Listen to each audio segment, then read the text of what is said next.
కానీ మొదట్లో మీరు ఇండస్ట్రీలోకి వచ్చిన తర్వాత మీ కెరీర్ కిక్ స్టార్ట్ అంత పవర్ఫుల్గా జరగలేదని నాకు అనిపిస్తుంది. కిక్ స్టార్ట్ పవర్ఫుల్గా జరిగే సినిమాలకే వచ్చాను, కానీ ఆ క్యారెక్టర్లన్నీ పక్కకి వెళ్ళిపోయాయి, సైడ్ లైన్ అయిపోయి ఇంకోళ్ళు వచ్చి ఆ ప్లేస్లో చేయడం.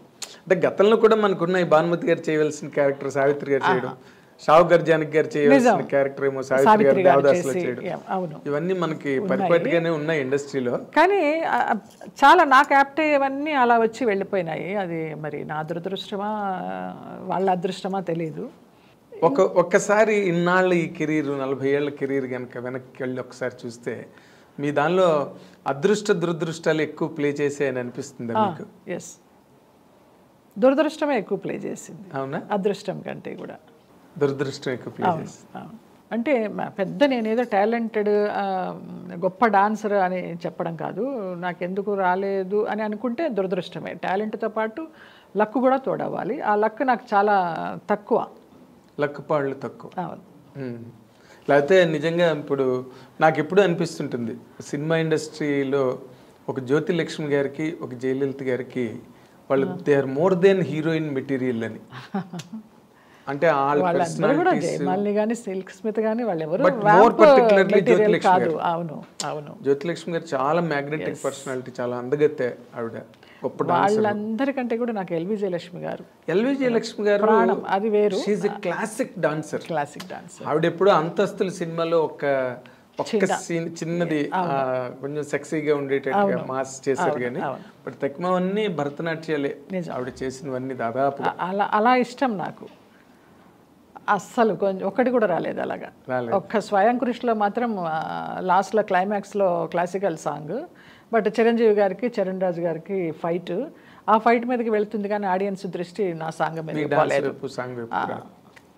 కానీ ఇప్పుడు ఈ గ్యాప్ ఉంది చూసారా, అంటే మీ డిజర్వింగ్ ఎబిలిటీ అండ్ జరిగింది, ఈ రెండింటికి మధ్య మీ మానసిక స్థితి ఎలా ఉండేదండి? ఎందుకంటే అవకాశాలు వచ్చేవి ఒక పక్కన జారిపోతూ, ఇంకో పక్కనేమో ఇష్టం లేనివి చేస్తూ లేదా సూట్ కానివి చేస్తూ, ఈ రెండింటి మధ్య మీ మానసిక స్థితి, ఎందుకంటే చాలా సున్నితమైన మనిషి బేసిక్గా, అంత మెచ్యూర్డ్ కాదు మానసిక స్థితి, ఆ నలిగిపోవడాలు అవి ఏమీ తెలియదు. ఒకటే మైండ్లో పెట్టుకున్నాను, నా గురించి ఫ్యామిలీ వచ్చేసింది, వాళ్ళందరినీ బతికించాలి. సో నాకు అనుకున్న క్యారెక్టర్లు రాలేదు, పోయినాయి. వచ్చిన క్యారెక్టర్లతో తృప్తి పడుతూ చేసుకుంటూ వెళదాము. అప్పుడు నాకు ఒక అడ్వైజర్ కానీ గాడ్ ఫాదర్ కానీ ఎవరు లేరు. కొంచెం వెయిట్ చేయమా మంచి క్యారెక్టర్, అందరూ హీరోయిన్ మెటీరియల్ అనేవారే కానీ హీరోయిన్గా ఎవరు ఇవ్వలేదు, వ్యాంప్గానే ఇచ్చారు.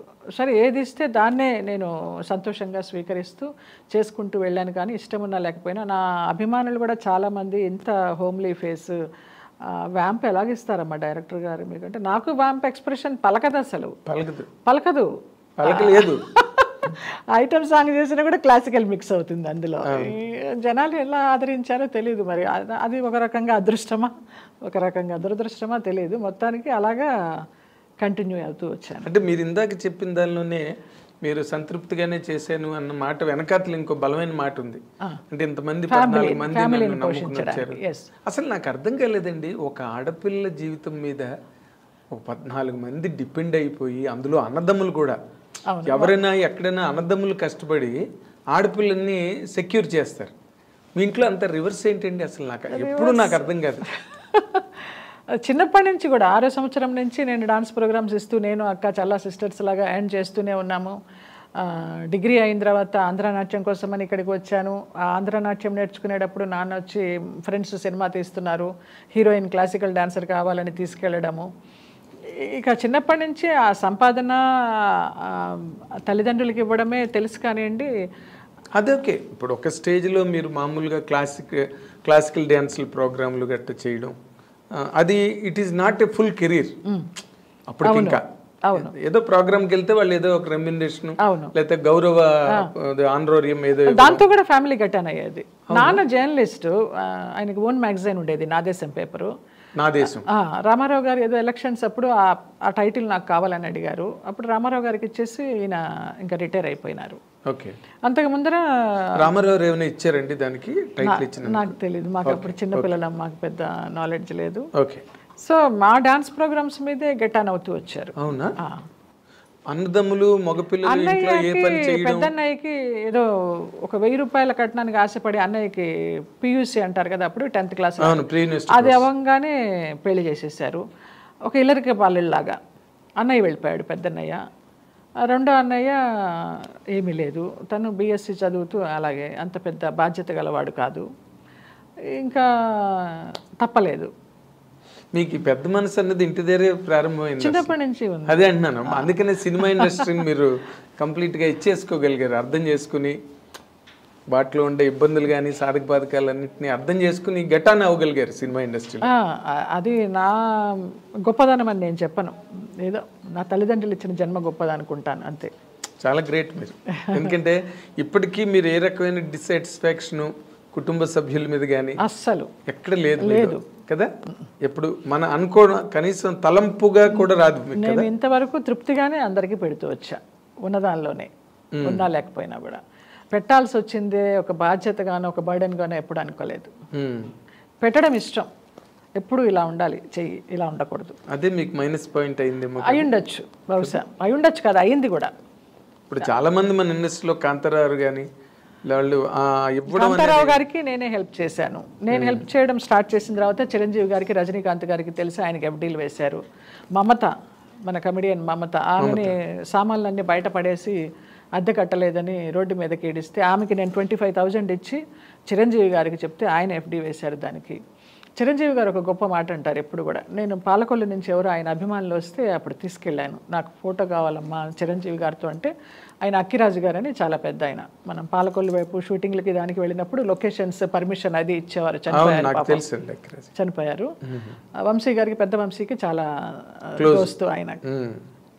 తీసుకువెళ్తే వాళ్ళతో ఫోటో దిగి నా గురించి చెప్పారు, ఈ అమ్మాయి వృత్తి వేరు ప్రవృత్తి వేరు, తను చేసే వేషాలకి తను చేసే సేవా కార్యక్రమాలకి అసలు పొంతనే ఉండదు, మేము ఏదైనా చిన్న సహాయం చేసి పెద్ద పబ్లిసిటీ ఇచ్చుకుంటాము, ఆ అమ్మాయి అలా కాదని కాంప్లిమెంట్ ఇచ్చారు నాకు. What a great compliment. Megastar Chiranjeevi గారి దగ్గర నుంచి అలాంటి కాంప్లిమెంట్ అంటే పట్టం కట్టుకోవాల్సినంత కాంప్లిమెంట్. సంతోషించాను చాలు. అలాంటి ఒక మాట ఎంతో తృప్తినిస్తుంది. ఇవన్నీ ఈ అసంతృప్తులన్నీ పక్కనకి వెళ్ళిపోతాయి. అంటే మీరు సినిమా ఇండస్ట్రీలో మీకు లభించిన ఈ కైండ్ ఆఫ్ సాటిస్ఫాక్షన్ ఏదో, దాంతో మీరు ఇంటి హోమ్ ఫ్రంట్ లో ఉన్న షాక్స్ ని బాగా ఇచ్చేసుకున్నారు అనుకుంటున్నాను. అంతే కదా, కరెక్ట్. అంటే బయట ప్రపంచంలో మీరు more successful than at home. అవును, అంతేనా? అవును. మరి మీరు ఎప్పుడు కూడా వాళ్ళకి, కుటుంబంలో ఉన్న వాళ్ళందరికీ మీరు మీ మీరు చూసుకోండి, మీ పని మీరు చేసుకోండి అని ఏ రోజున చెప్పలేదు? ఏ రోజు చెప్పలేదు. నాకు అట్లా చెప్పలేను. నేను మరబొమ్మలాగా వదిలేసి, నాకు శక్తి ఉంది నేను చేస్తాను అంతవరకు. ఇప్పటికి కూడా, ఈ రోజు వరకు కూడా అంతే. ఇంకా 2 మేనగోడలు ఉన్నారు నాకు పెళ్ళిళ్ళకి, వాళ్ళకి చేర్చి పెడుతూ ఉంటాను, ఉన్నా లేకపోయినా. నాదే బాధ్యత అంతే. నేను చేస్తే నాకు సంతోషం. నా అమ్మ నాన్నలు పైలోకాల నుంచి నన్ను దీవిస్తారు, వాళ్ళ ఆత్మలు శాంతిస్తాయని నాకు ఒక నమ్మకం. ఎందుకంటే అమ్మ పోయేటప్పుడు చెప్పింది, వీళ్ళందరినీ చూసుకోవే కొంచెం, వాళ్ళు ఎవరికి ఏమీ దోవలేదనేసి. ఇక ఆ మాట ఉండిపోయింది, ఆమె ఇచ్చిన జన్మ ఇది, ఆమె పెట్టిన భిక్ష ఇది అనేసి. అలాగా గ్రేట్ అండి, దండం. ఎందుకంటే మాకు తెలిసిన జయలలిత గారు, ఆవిడ ఎంత సున్నితమైన పర్సన్. ఆర్టిస్ట్ అంటేనే సున్నితంగా ఉంటారు. చిరంజీవి గారు కూడా చాలా సున్నితమైన మనస్తత్వం ఉన్నాయి. ఆయన ఉన్నారండి, మహానుభావులు ఉన్నారు. అలాంటి మా జయలలిత గారు ఇన్నాళ్ళు ఈ జీవన సంగ్రామంలో ఎన్ని ఒడిదుడుకులు, ఎన్ని ఎత్తుపల్లాలు, అలసిపోలా ఎప్పుడు. అలసిపోతే ఇంత గ్లామర్గా పడడం లేవడం తప్పించి అబ్బా అని ఎప్పుడు అనుకోలే. అంటే ఇన్ జనరల్గా నాకు అనిపించిన దాంట్లో మీది అంటే మీకుగా మీకు ఇప్పటి వరకు వెనకాతలకు ఒకసారి పర్యావలోకనం చేసుకుంటే మనవి కొన్ని తప్పులు అనిపిస్తాయండి. అన్ని తప్పులే, స్వయంకృతాపరాధాలే మీవే అన్ని. కొన్ని విధిలిఖితాలు అనుకోవచ్చు కానీ స్వయంకృతాపరాధాలు ఎక్కువ, విధిలిఖితం తక్కువ. నీ రాత నువ్వే మార్చుకోవచ్చు అని అంటారు కదా, అటు నా రాత నేనే మార్చుకున్నా. ఓవర్ పొసెసివ్నెస్, కుటుంబ సభ్యుల మీద అలవి మాలిన ప్రేమానురాగాలు, అవసరమైన, అవును, అంటే ఓవర్ ఎఫెక్షన్స్ అవి కూడా తెలియదు తల్లిదండ్రులతో నాకు. మామూలుగా పుట్టాము, పెరిగాము, చదువులు బళ్ళో వేశారు, డాన్స్ నేర్పించారు, ఏం కావాలో అది కావలసిన బట్ట ఇచ్చారు, తిండి పెట్టారు. అంతవరకు కానీ డిగ్రీ వరకు కూడా నా ఇంట్లో రేడియో లేదు, గుంటూరులో ఉన్నప్పుడు. నేను చెన్నై వచ్చాక ఇవన్నీ ఒకటొకటిగా ఈ లగ్జరీ లైఫ్ చూసి చేసుకున్నవి. ఏమో తెలియదు మరి, అది అలా జరిగిపోయింది. అంటే మరి అంతమంది ఉన్న ఇంట్లో రేడియోలు గట్ట ఎక్కడ వస్తాయి? అదే 2 పూట్ల భోజనానికి సరిపోతుంది రేడియో ఎక్కడి నుంచి? అవును, అప్పుడు బంగాళదుంప కూర చేసి రసం పెడితే చాలా రిచ్ ఫుడ్ ఎగ్జాక్ట్లీ. పైగా మీరు బ్రాహ్మలు, ప్యూర్ బ్రాహ్మలు. అదే అందుకనే ఇన్ జనరల్గా ఈ సినిమా ఇండస్ట్రీలోకి వచ్చిన తర్వాత మీరు మొదట బిగినింగ్లో అసలు మ్యారేజ్ అన్న కాన్సెప్ట్ మైండ్లో లేదండి మీకు? లేదండి, నాన్న అలాగ నూరి పోసేసారు. నేను డాన్స్ చేస్తున్నప్పుడు, క్లాసికల్ డాన్స్ ప్రోగ్రామ్స్ ఇస్తున్నప్పుడు IAS ఆఫీసర్స్, IPS ఆఫీసర్స్ వచ్చేవారు. అమ్మాయి చాలా బాగుంది, మేము సంబంధం చేసుకుంటామని. అసలు పెద్దగా కేకలు పెట్టేసేవారు. హార్ట్ టూట్, నా పిల్ల డాన్సర్ అన్న కావాలి, పెద్ద హీరోయిన్ అన్న కావాలి, అంతే, పెళ్ళనేది చేయని జన్మలో దానికి అనేవారు. అలాగా నాకు కూడా నిజమేనా తండ్రి కాదు ఊరికే మన జనరల్గా ఎవరైనా ఏ ఫాదర్ అయినా ఆడపిల్ల ప్రైమ్ మినిస్టర్ అయినా పక్క నుంచి సంబంధాలు చూద్దాం ట్రై చేస్తారు. ఆయనకి లేదు అసలు ఆ ఉద్దేశం. ఇంకా అమ్మ కూడా చాలా నార్మల్ హౌస్ వైఫ్. నేను ఆవిడ చూసానండి, అసలు నోట్ల నుంచి మాటే రాదు. అవును, అలాగా ఒంటి నిండా నగలేసుకుని కూర్చుంటుంది. నేనేం కొనుక్కుంటే ఆవిడకి కూర్చోవడం చెన్నైలో నాకు కూడా కొనిపెట్టే పాపాయ్ అంటది. అవన్నీ వేసుకుని నగలన్నీ వేసుకొని మొత్తం ఏదో నిండుగా అలా కూర్చుంటుంది, అంతే. ధన్యులండి మీ తల్లిదండ్రులు, నిజంగా మీ కుటుంబం. ఎందుకంటే మొత్తం వాళ్ళ శక్తి అంతా దేవుడు మీలో పోస్తాడు. మీరు తెలియదు, వాళ్ళందరినీ చూసుకోవాలి, ఎక్కడో కూడా వాళ్ళ మీద పొరపచ్చాలు లేకుండా. బట్ అలాంటి మీకు అంతలా చెవిలో ఇల్లు కట్టుకుని నూరు పోసారు మీ ఫాదర్ అని మీరు చెప్తున్నారు. మరి ఆ రెండో మ్యారేజ్ అసలు ఎట్లా అంటే అది? ఏది రెండో? రెండు ఇన్ ది సెన్స్ సెకండ్ స్టేజ్లో మీరు మొదట మ్యారేజ్ అన్న పాయింటే లేదు. మొదట మ్యారేజ్ చేసుకున్నాను కదా, మూవీ చేసేటప్పుడు అతనితో లవ్, ఒక 7 సంవత్సరాల లవ్, పెళ్లి చేసేసుకోవడం, ఇంట్లో ఇష్టం లేదు. లవ్ అంటే లివింగ్ టుగెదర్? ఊరికే లవ్వే. ఇంటికి వచ్చేసేవాడు, మార్నింగ్ నుంచి నైట్ వరకు మన ఇంట్లోనే ఉండేవాడు. నేను ల్యాండ్ లైన్ అయితే ఎవరైనా ప్రొడ్యూసర్ ఫోన్ చేస్తే నేను గొంతు మార్చేసి జయలలిత లాగా కాకుండా వాళ్ళ సిస్టర్ లాగానో ఎవరిలాగానో, లేదండి బిజీగా ఉంది వేరే షూటింగ్లో అని చాలా షూటింగ్లో మానేసిన సందర్భాలు ఉన్నాయి ఇతనితో ఉండడానికే. అట్లా అంత లవ్ చూపించాడు అనమాట. ఇంట్లో లవ్ తక్కువ నాకు. ఎవరికి వాళ్ళు షూటింగ్ నుంచి వచ్చేసరికి నిద్రపోతూ ఉండేవాళ్ళు, లేకపోతే డైనింగ్ టేబుల్ మీద ఫుడ్ ఉంటే పెట్టుకుని తినడమో, లేకపోతే అది కూడా లేకపోతే పడుకోవడమో చేసేదాన్ని. రోజుకి 3 షిఫ్ట్ చేసేదాన్ని. పెద్ద నాతో ఎవరు ఇంట్లో వాళ్ళు కూడా షూటింగ్కి వచ్చేవాళ్ళు కాదు. నా ప్రొఫెషన్ ఇల్లు ఎంత మీ డబ్బులేకి తప్పితే మీరు ఇక అంతే, జగమెరిగిన సత్యం అది.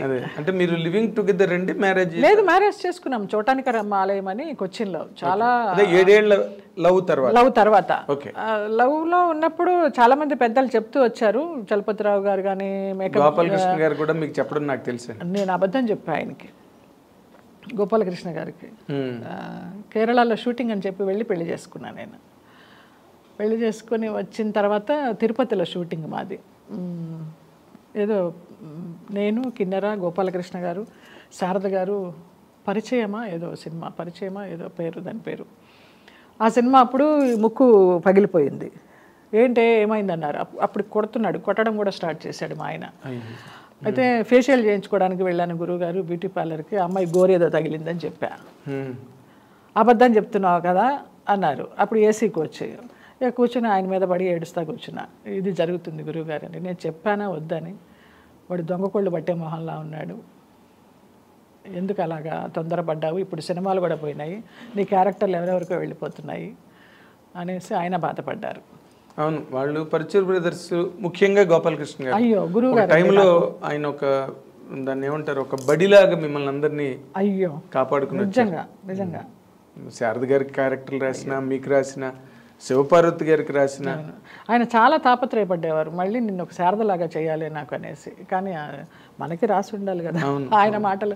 అప్పటికే ప్రొడ్యూసర్స్ చాలా మంది మాటలు వినడం కూడా మానేశారు. వాళ్ళ ఇష్టం, హీరోలే క్యారెక్టర్స్ అయిపోయింది, మారిపోయింది. వాళ్ళు ట్రెండ్ ఉన్నంత కాలం వాళ్ళు రూల్ చేశారు, బాగా చేశారు. వాళ్ళు రూల్ చేశారు. అసలు ఎంత చెప్తే అంత వాళ్ళు. అవును, తర్వాత ఆ టైం దాటిపోయింది. ఇప్పుడు ఆ మ్యారేజ్ ఎప్పుడైతే అలాగా ప్రాబ్లం వచ్చిందో, మీరు అంటే గతంలో సావిత్రి గారికి కూడా జెమినీ గణేష్ని చేసుకోవద్దని రామారావు, నాగేశ్వరరావు, చాలా మంది నాగిరెడ్డి గారు, చక్రపాణి గారు లాంటి వాళ్ళు కూడా చెప్పారంట. కాకపోతే అదృష్టం ఏంటంటే మీరు మరీ సావిత్రి గారి రేంజ్కి వెళ్ళిపోలేదు కానీ అదే అలాంటి ఒక డెస్పరేట్ మూమెంట్స్ ఏమైనా వచ్చేయండి? ఏం లేదు అస్సలు. కుంగిపోవడం కానీ ఏంటి లైఫ్ ఇలాగ అనుకున్నాను ఇలాగైందని చచ్చిపోవాలనే ఆలోచన కానీ ఎప్పుడు రాలేదు. బతికి చూపిద్దామనేసి. అదే ఆవిడ డ్రింకింగ్ కూడా రిసర్ట్ అయిపోయారు సావిత్రి గారు. చాలా దారుణమైన ఆవిడకి పిల్లలు ఉండి వాళ్ళ సపోర్ట్ లేక అలాగైపోయినారు. నాకు భగవంతుడి దయ వల్ల పిల్లలు ఎవరు లేరు కాబట్టి నాకు నేనే నిలదొక్కుని నేనే కంట్రోల్ చేసుకున్నా. అదేలేండి.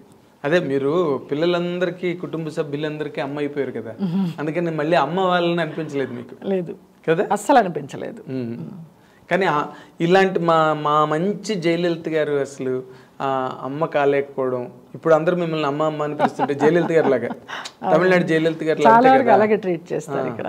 ఆవిడ నేషనల్ నెట్వర్క్ ఇంటర్వ్యూలు ఇచ్చినప్పుడు కూడా జయలలిత గారు చెప్పారు, నేను మామూలుగా ఇంట్లో అమ్మను కాలేకపోయాను కానీ బట్ ఐ బికేమ్ ఎన్ అమ్మ టు హోల్ తమిళనాడు. ఎంత గొప్పదనం అండి అసలు, చాలా గ్రేట్. మీరు ఒక చిన్న సైజులో మీరు అట్లాగనమాట ఇంట్లో ఫ్యామిలీ సంబంధించి. కానీ ఈ షాక్స్ లేదా ఈ డెస్పరేట్ సెట్ బ్యాక్స్ ఇవన్నీ మీ కెరీర్ మీద ఎప్పుడు ఇంపాక్ట్ ఏం చూపించలేదండి. నేను చాలా లైట్గా తీసుకుంటూ పోయినాను ఈ దెబ్బలన్నీ కూడా. ఎక్కువ అది తట్టుకోలేనంతగా, నేను భరించలేనంతగా ఎప్పుడు మైండ్కి తీసుకోలేదు. ఇలాగైందా అవని రేపు మంచి జరుగుతుంది అలాగా పాజిటివ్తో వెళ్ళాను కానివ్వండి. నా కెరీర్ మీద ఏమి ఇంపాక్ట్ చూపించలేదు. అంత పెద్ద కెరీర్ అని కూడా చెప్పను నాది, బట్ వెళ్ళిపోయింది, సామాన్యంగా వెళ్ళిపోయింది అలాగంతే.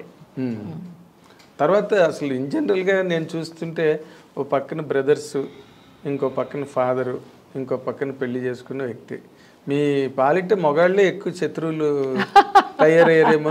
మీ నాన్నగారు కూడా మిమ్మల్ని చాలా సైడ్ ట్రాక్ చేశారని నేను వినివ్వండి అండి. అప్పుడు మీరు ఏం అనుకోకండి, ఎందుకంటే మెడ్రాస్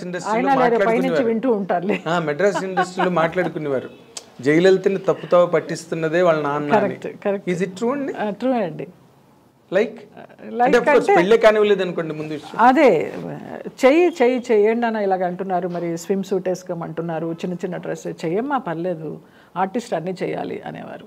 అలా అనడంలో మీకు ఏమనిపించిందండి? అంటే మీరు చెయ్యాలి, డబ్బు సంపాదించాలి, ఇంటికి తీసుకురావాలి, అప్పుడు అంత ఆలోచన కూడా లేదు నాగేంద్ర. లేదు, ఓకే ఇది కరెక్ట్ అంటున్నారు, అంతే, తండ్రే కదా చెప్తున్నాడు చేద్దాం అంతే. చిన్నప్పటి నుంచి ఇలాగ స్కూల్ గుండెలకు అద్దుకొని ఎవరు చూస్తారా అని తలెత్తకుండా వెళ్ళిన ఫ్యామిలీ, తలెత్తకుండా వెళ్ళిన అమ్మాయిని మొత్తం అన్నీ ఓపెన్ ఇండస్ట్రీకి రాగానే.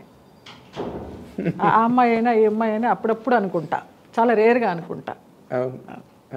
ఇప్పుడు అదే కాంచన్ గారి లాగా, కాంచన్ గారి జీవితానికి మీ జీవితానికి కొంచెం దగ్గర సంబంధం, చిన్న పోలిక ఉంది, చిన్న పోలిక ఉంది కదా. అవును, ఆమెకి అంతే కదా, పేరెంట్సే కదా, పేరెంట్సే శత్రువులు ఆవిడకి నిజంగా.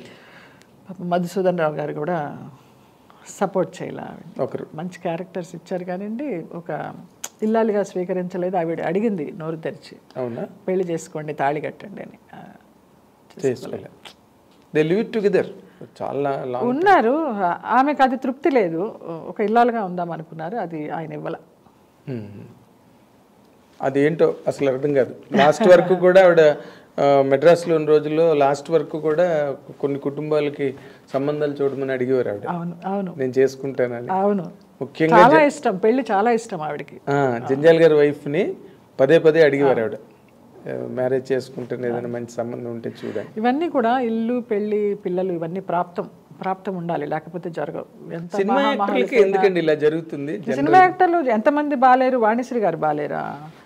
జమున గారు బాలేరా? అప్పుడు అందరూ పాత వాళ్ళందరూ బాగానే ఉన్నారు. 2 ఎగ్జాంపుల్స్ మీరు గబుక్కుని చెప్పగలిగారు. అదే ఆలోచించండి, సడన్ గా గుర్తు. జమున గారు అండ్ వాణిశ్రీ గారే. కాంచన్ గారు కానీ, కాంచన్ గారి గురించి ఇప్పుడు చెప్పాను, షావుకార్ జానకి గారు కానీ, కృష్ణ కుమార్ గారు, షావుకార్ లైఫ్ స్టైల్ వేరు. ఆవిడ అంతే, చాలా లైట్ తీసుకుంటూ వెళ్తారు, ఆవిడ కూడా పెద్ద పట్టించుకోరు. మళ్ళీ కృష్ణ కుమార్ గారు చాలా సెన్సిటివ్, చాలా సంసారపక్షంగా ఉండాలి అనుకునే మనిషి. ఆవిడ అలాగే ఉన్నారు. మంచి పీక్ లో ఉన్నప్పుడు కదా ఆవిడ మానేసి మ్యారేజ్ చేసుకుంటారు. అవును. ఇప్పుడు అలాంటి పరిస్థితుల్లో మీరు ఈ కెరీర్ని నేను మెయింటైన్ చేయాలా, కంటిన్యూ చేయాలా, లేకపోతే అనే ఒక నిరాశ ఎప్పుడు కలగలేదు కదా? నాకు వచ్చింది ఇది ఒకటే విద్య, అయితే డాన్స్ లేకపోతే నటన. డాన్స్ చేయడం మానేశాను, వ్యాంపు వేషాలు వేస్తున్నాను. మళ్ళీ క్లాసికల్ డ్రెస్ వేసుకొని స్టేజ్ మీద పర్ఫామ్ చేస్తే ఎలా ఆదరిస్తారో తెలియదు, అందుకని చేయలేదు, మానేశాను.